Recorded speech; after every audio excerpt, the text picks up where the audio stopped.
Hello, everybody. Welcome back. My name is Ricky Levon, teacher and facilitator of the men's Bible study at the Worthington Church. And this is the second half to the, I'm going to say the wrong thing, to the Good Samaritan Bible study.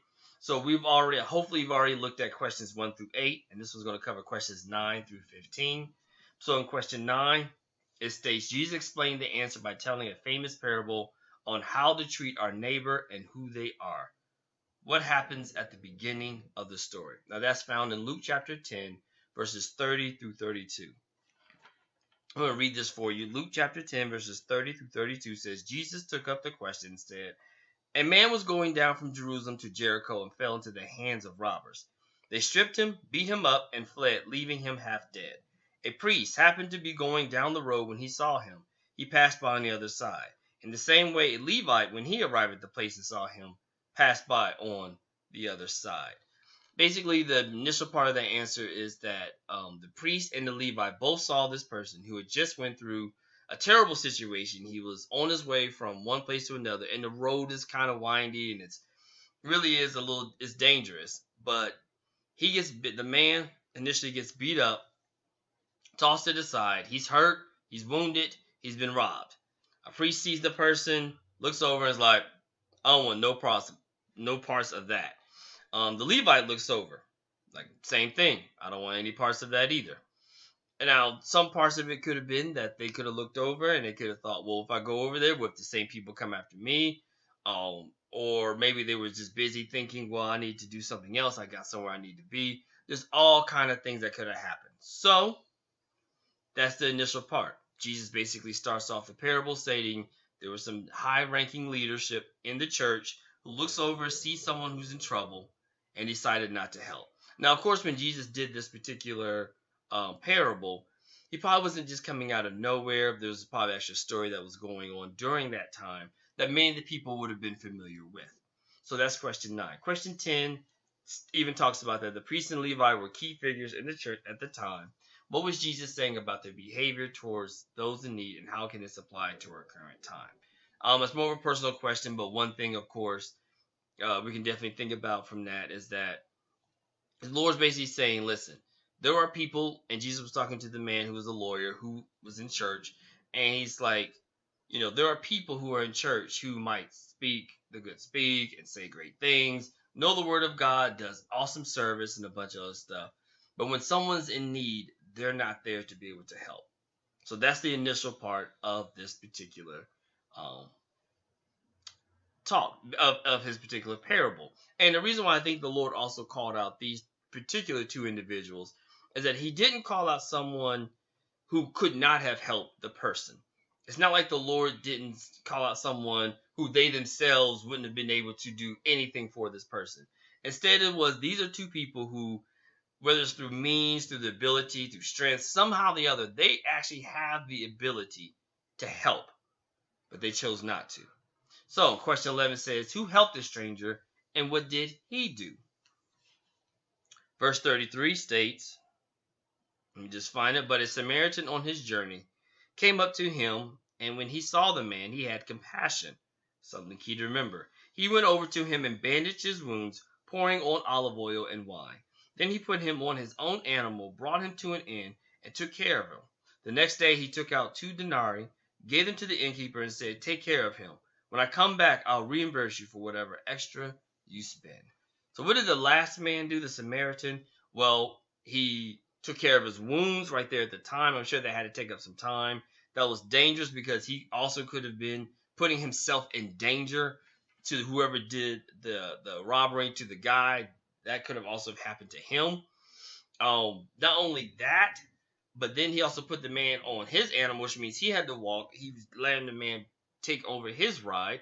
And then he also took him to the inn, and he provided funds, money, I'm sure food, shelter, whatever was needed. And I don't know if this is something that he did regularly, but somehow that he knew the innkeeper, and he was like, listen, I have to still do what it is that I still have to go. But when I come back, and I'm good for it, I will make sure to then, of course, pay whatever extra is needed. And I love that because it shows you that just because you might be on your way of doing something, and in this case for the church, And we can kind of go into question 12. But in this case, it could be for the church, it could be for your work, job, who knows, whatever it might be.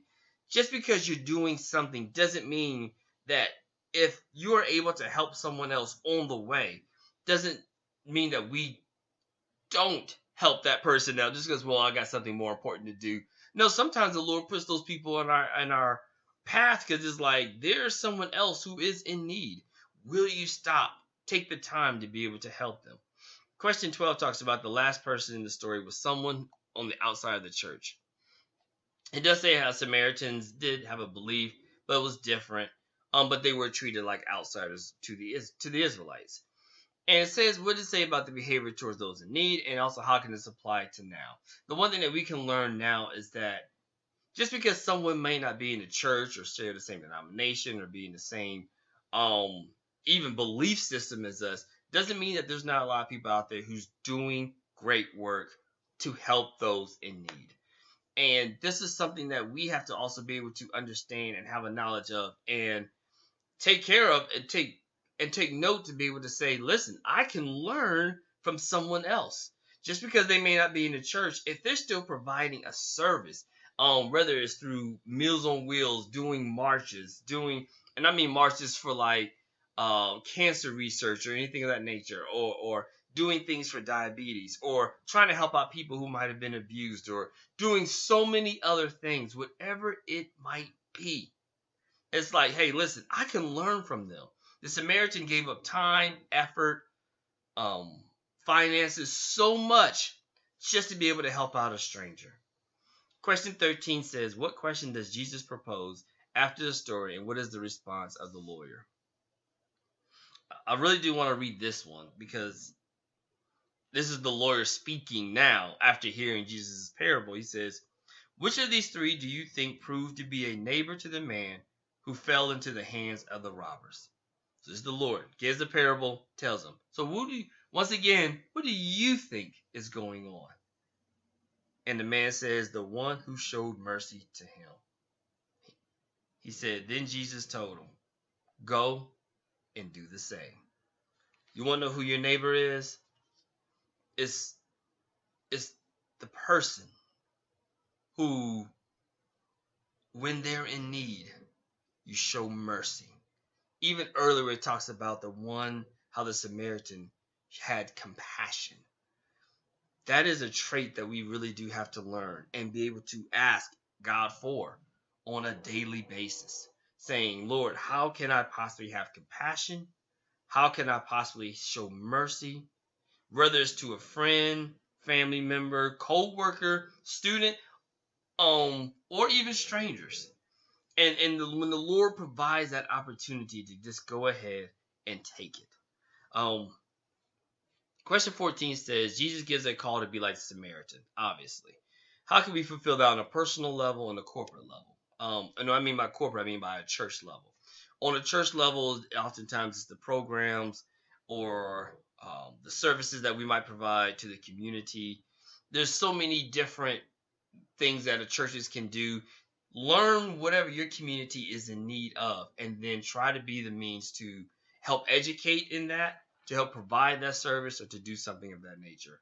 But on a personal level, that's just it. It's very personal. It could be the Lord is calling you to help out people when it comes to children, or maybe you've overcome a terrible situation in your life, and that's where the Lord wants you to be able to help out.